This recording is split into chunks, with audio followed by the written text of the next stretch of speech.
First and foremost, very good afternoon to everyone. Thank you for joining us on this Friday afternoon. Thank you, my esteemed panelists.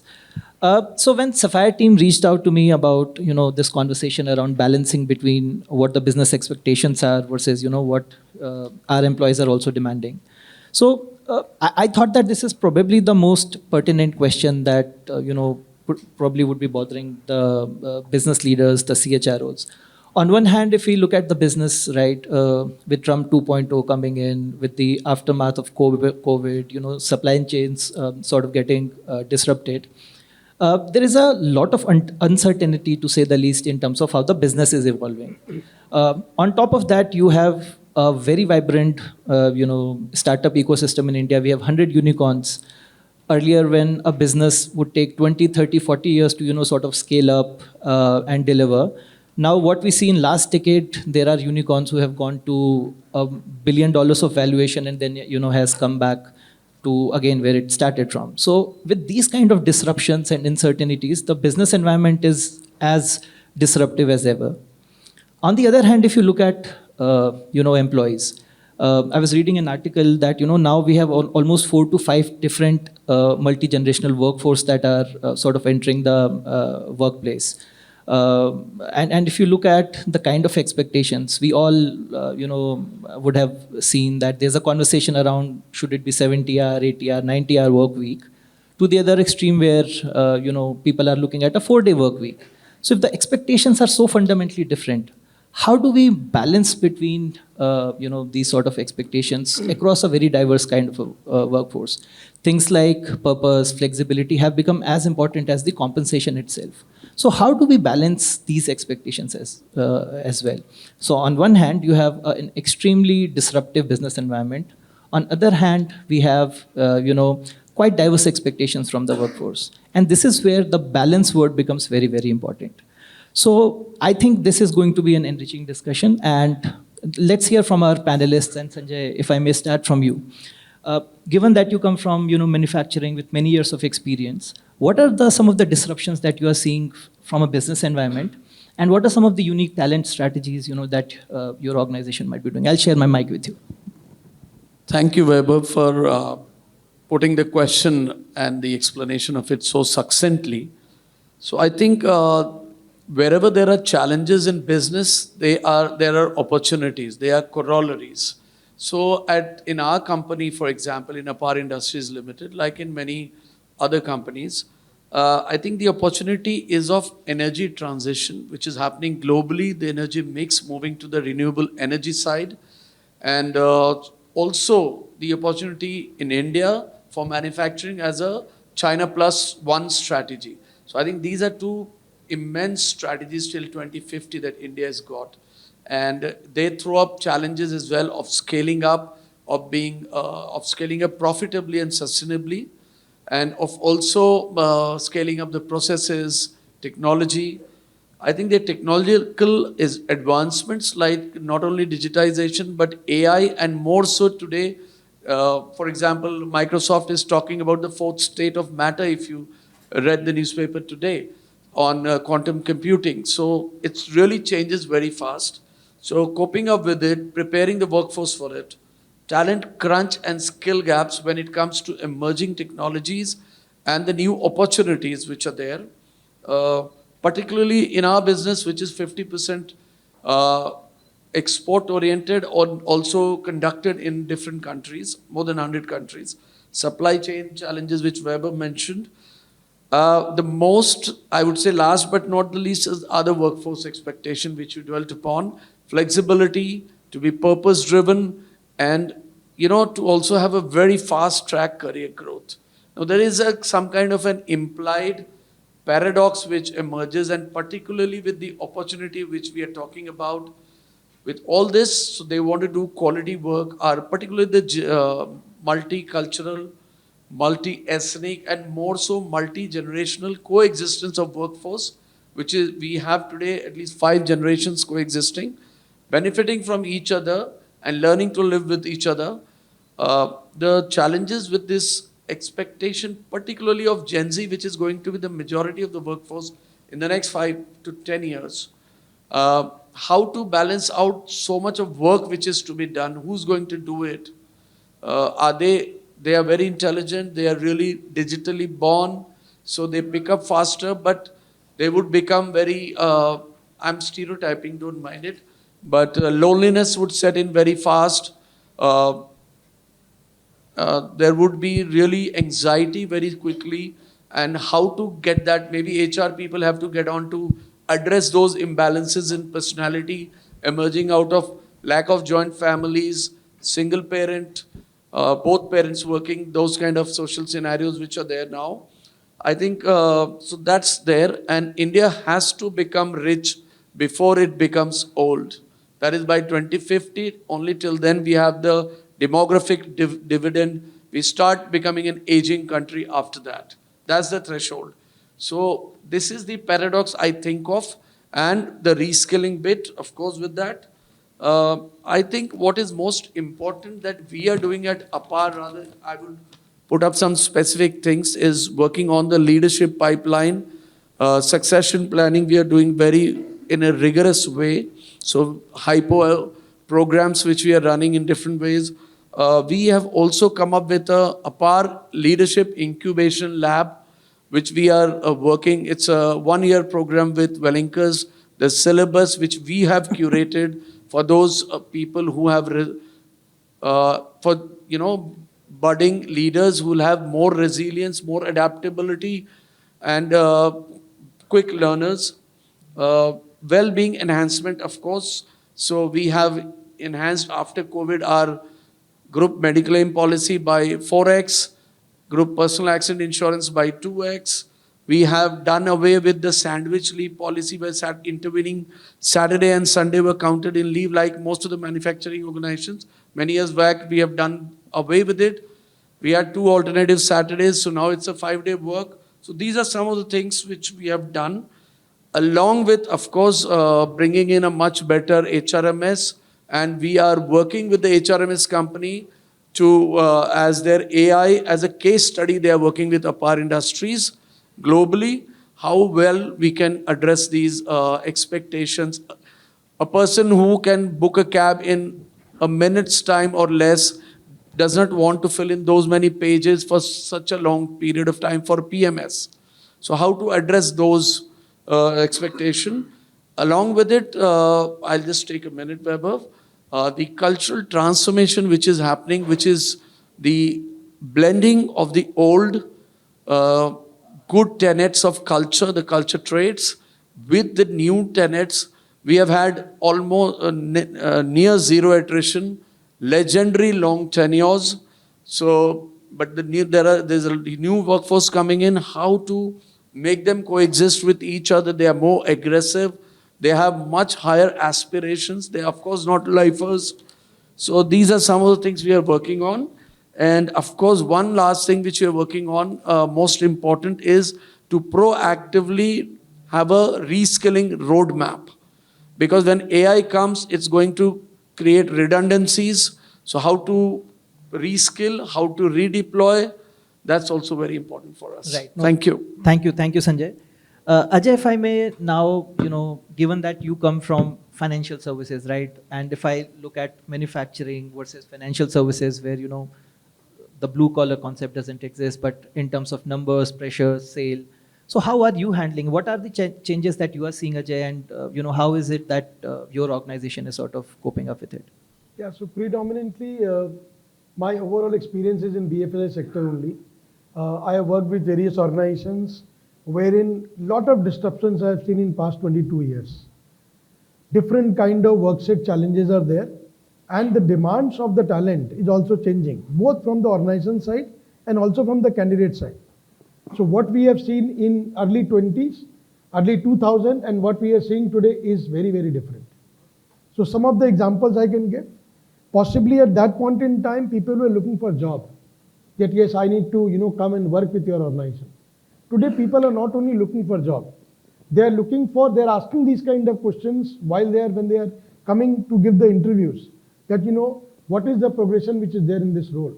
Where I will be 5 years down the line in your organization? So what is the purpose of this role? What is the objective of this role? Is it a new role Is it a replacement role, etc., etc. So that shows the kind of thinking this new generation is coming up with. 20 years back, obviously compensation was important then, compensation is important even today. But today, the discussion is happening more towards the benefits. What kind of benefits your organization is providing vis-a-vis the other competition? Do we have the flexi work hours? Do we have the kind of different kind of policies in place which is required not only for this individual but also for his family, which the competition is providing? Mine is a sunrise industry, if I may call it, because I have seen that all the industries are getting affected if there is any change in BFSI industry, particularly the capital market. Talent crunch was then also, talent crunch is there today also. I mean, in spite of having the booming population which India has, still we are not able to get the employable population. So many a times in the previous organization, we have resorted to the practices of hiring freshers and grooming them and bringing up to the level which we want them to be in the organization. Those kind of things are always there. So different disruptions are going on in this particular space, and we will have to keep ourselves abreast with the changes which is happening, not only in the environment, but also with our competition. We cannot work in isolation. No, that's very, very well put, Ajay. I think to constantly evolve Yes. and innovate is the way to go. So let me come to you then, Jitendra. Sugar industry, has been around forever, and one of the most fundamental requirements. So what are you seeing in your industry from an industry perspective and from talent perspective? Yeah. So basically, I come from the agribusiness organizations. Our company, Renuka Sugar, acquired by Wilmar International in 2018. Now it is basically the Singapore-based organization. We are the global leader in the agribusiness now. And we have a 14 plant across the country with the manpower size is around 7,000 people, right? And it's a very seasonal industry. But earlier, now we are mentioning this is the energy business, right? Not as a sugar or seasonal business, because lots of allied products are producing, right? The government ethanol program, right? So we invested around 2,000 crore in the brownfield projects. And then now we are the largest player in the ethanol program in the country. And also we are the largest refiner in the country. We have a very large refinery in Kandla and Haldia. So that way we are basically diversify the complete business. We are also working on the organic manure, the residue coming from the sugar and the sugar cane. So we are utilizing all bioproduct. And we are also work on the waste to wealth program. So whatever the waste for the industry, which we are converting into the wealth and then working on it. So this is the part of the industry. And as per the HR, we done the lots of transformation in the business, right? From coming from the promoter company to the multinational company, there's a lots of cultural issues and the cultural transformation happened. And lots of legacies were there. So we work closely with them. And digitalization is one of the key, right? In COVID, we started the complete digitalization and the transformation. So now we are working as a paperless HR. And all our documentation, all our record is now converted into the digital libraries. And we are also closely working with the government skill development programs. So this year our plan to basically trained on the all PLCs, VFDs and other with the 2,000 employees in the government. So skill development program. So this is also basically giving the edge to the employees, their upliftment, their career goals and all. Coming to the white workforce, we basically work on the hypos and the other young leadership programs. We do the lots of lateral hiring and then hire the lots of young leaders and then grooming them. So in our company, the lots of trainees, those are started their career 15 years back, now they become a vice president. And they're heading the units and working with the different roles. So that is happening. So lots of cultural transformation happen. As a growth point, we are recently acquired 2 businesses and furthermore which we are going. So we are growing as per se and the lots of transformation is already in the path. Thanks, Jitendra. So Rahul, coming to you, it's not easy to go at the end. So- Most of the points usually get covered, but yeah. So Rahul, your I'll perspective. limit my conversation to your original question of how the current business environment is impacting my industry. I can talk about Tata Chem, but then, and what we are doing. But I believe that, for every one great organization, there exist 100 more. So if I look at, there are two challenges, which this environment is, posing on us. One is through business. One is how the entire this price volatility is happening, because we are pretty much a commodity dependent business. And the price volatility actually determines how we are doing it. So we are delivering the highest volumes, but when it comes to revenues, it's affecting because of the price volatility. So that's the challenge on the business front. Second is on this entire geopolitical tensions, which is affecting my raw material sourcing and the exports. Because we are a global organization, we have 13 manufacturing plants, and we have presence in 93 countries. So that's affects. Third is this entire pressure on ESG and green chemistry. That, net zero, net carbon, zero carbon, and the pressure on environmental, social governance cause. So which is throwing a lot of challenges in terms of rebooting our processes, including HR processes, like green HR practices. We are thinking on green HR practices in order to address those challenges. So that's on the business front. On the people front, I would like to limit it to two. One is, how do we address the talent gaps which we are, experiencing? Today, we are highly dependent on the cyclical products. We are soda ash, sodium bicarb, salt company. But the world is wanting our focus to move on the specialty chemistry. So how do we look at people in the industry who can shorten my learning curve and I recruit them ahead of time? Today, the entire EV revolution is making us relook at the battery manufacturing, chemicals for battery manufacturing. So how do we look at talent in that space? So that's a talent gap.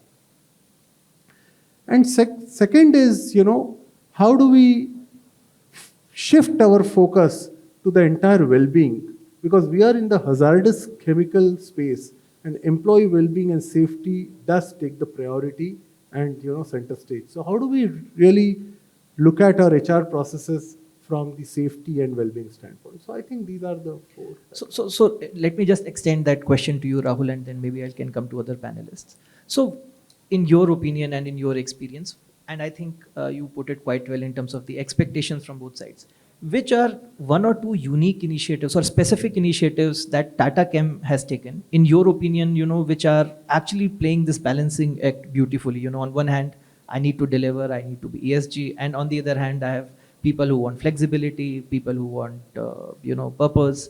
So which are those one or two initiatives, if you can just quote from your experience, which you think have helped you to achieve this balance? So again, I will give my take from two standpoints. One on business. See, we are serving society through science. So innovation takes the center stage. So excellence, Tata Business Excellence Framework, whatever we do, we are doing with the excellence in the mind. So for example, we have relooked at our entire capability building framework.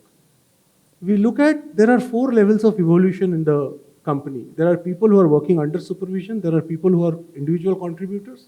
There are people who are people managers and people who are providing managers directions to the people managers. In these 4 cohorts of people, what are the skills which are required in the area of building a personal expertise, business acumen, and the leadership excellence? We have created the architecture, so we have done away with the cow washing concept, wherein, everyone is going through a training program, irrespective of level, irrespective of jobs, irrespective of function. We look at people who are in this 4 cohort and relook at, the skills and capabilities needed. For example, we colloquially talk about, we are doing a team building program. What is team building program? There are people who are working under supervision, people who are individual contributors.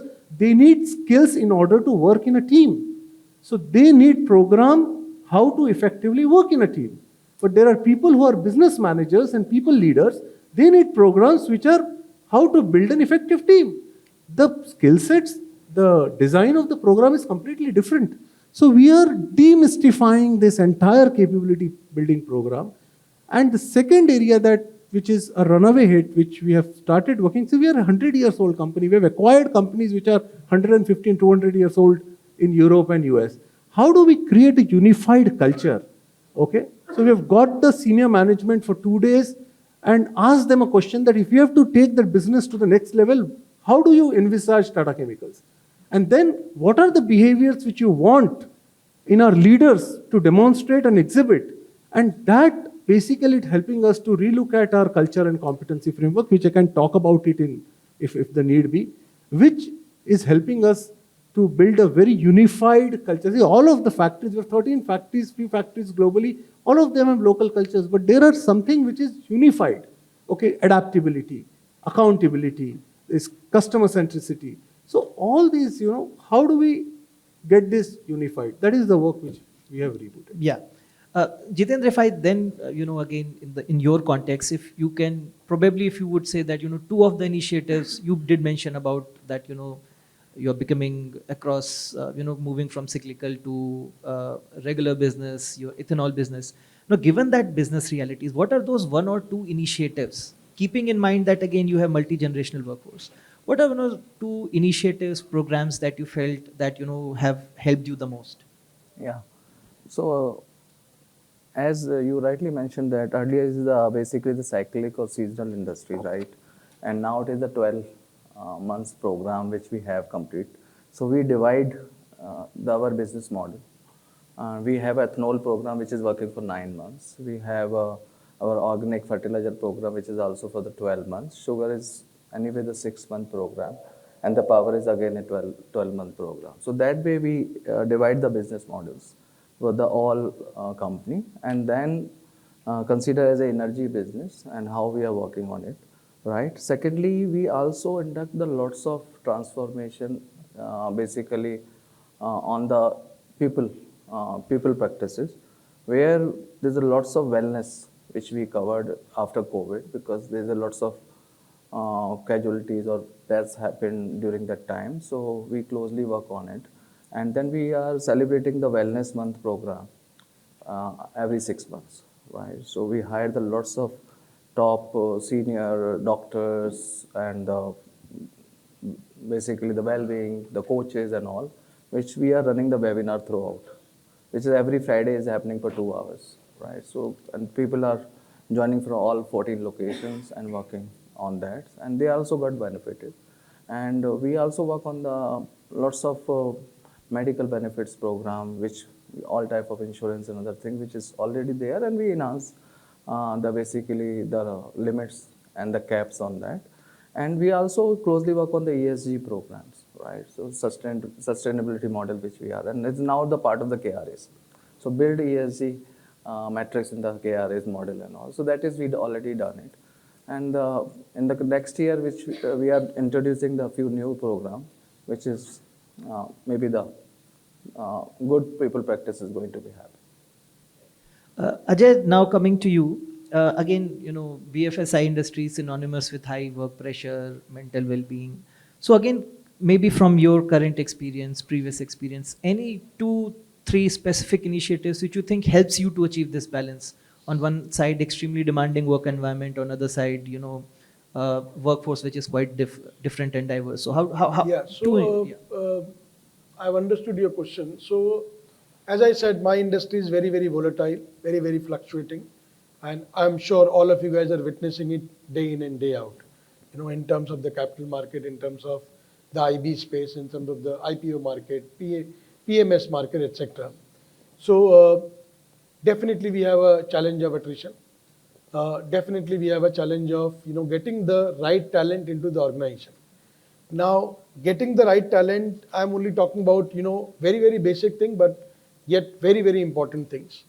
Now, everybody who wants to, join any organization, at the time of joining itself, they want those kind of, hikes, which the candidate, particularly says industry standard.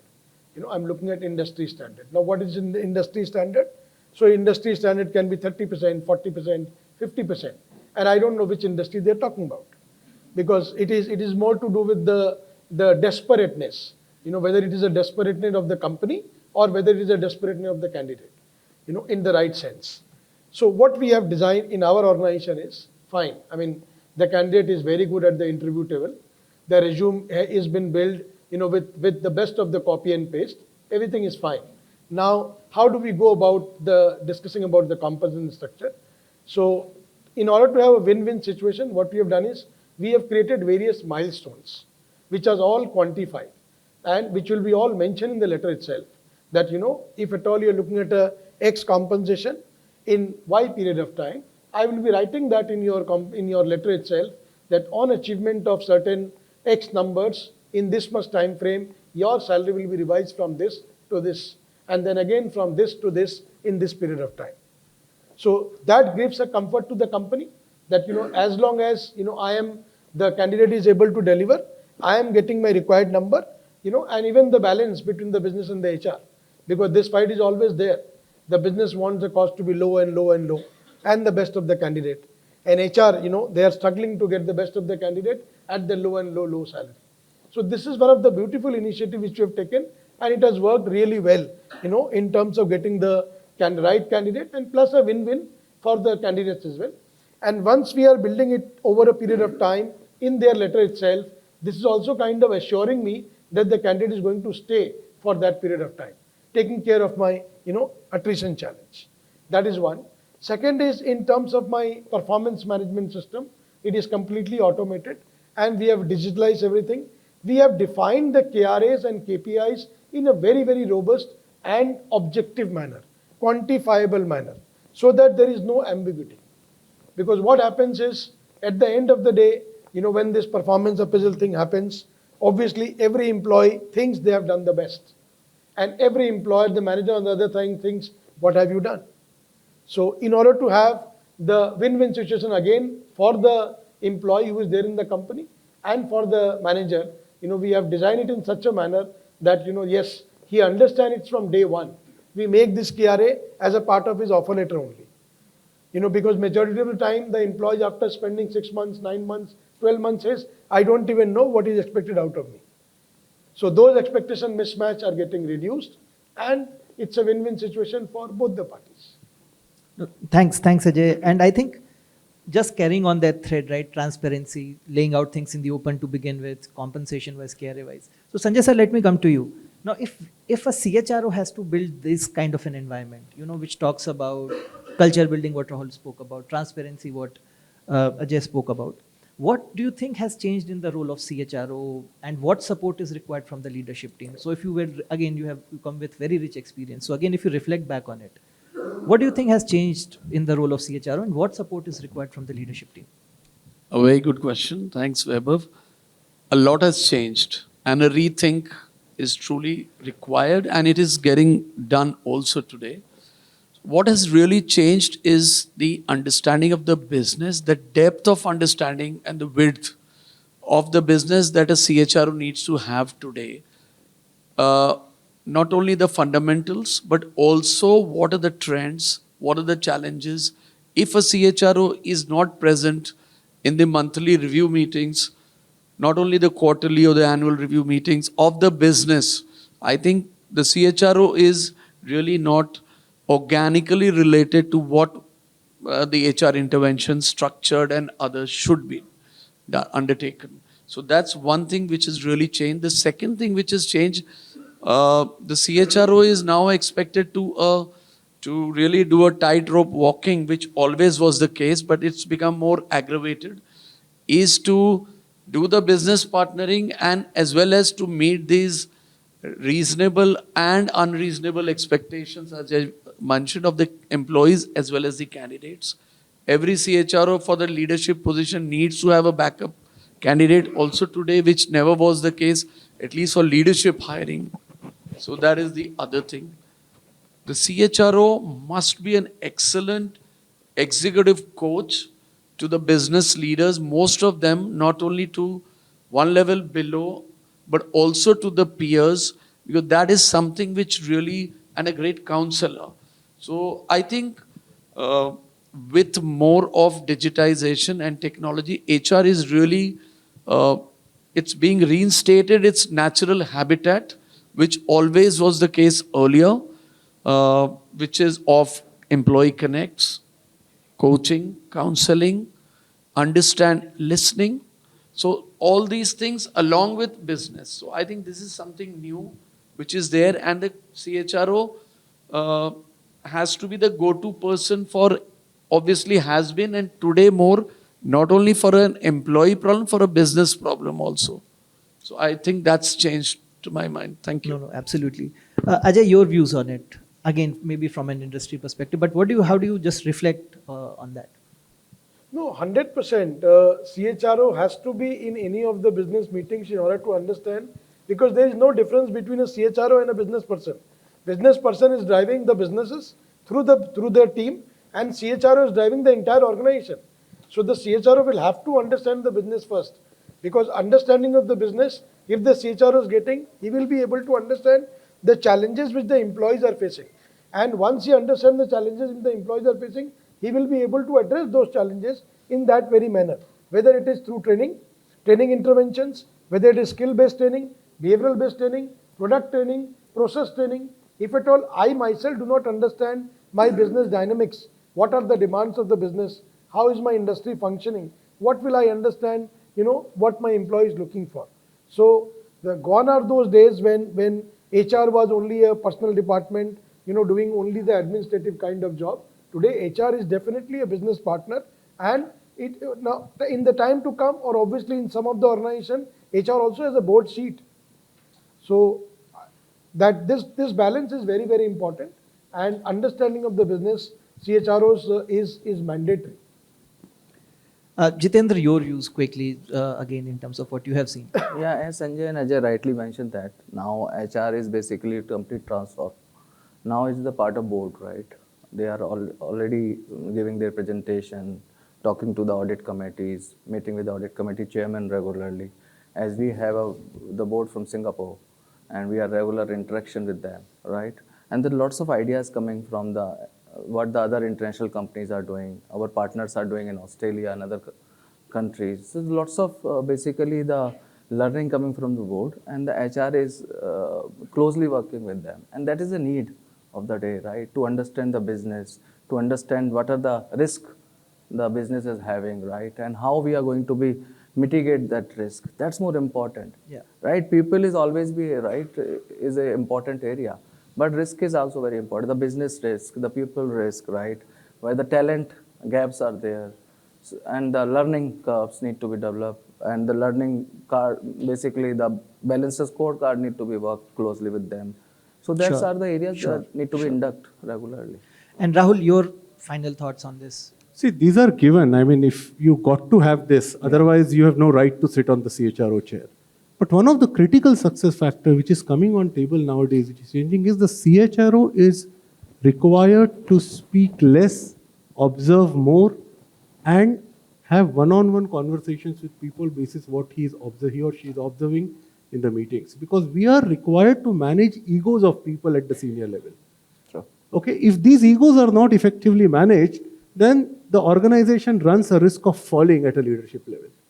And that's the critical role that we play, apart from whatever my colleagues here are saying. Right.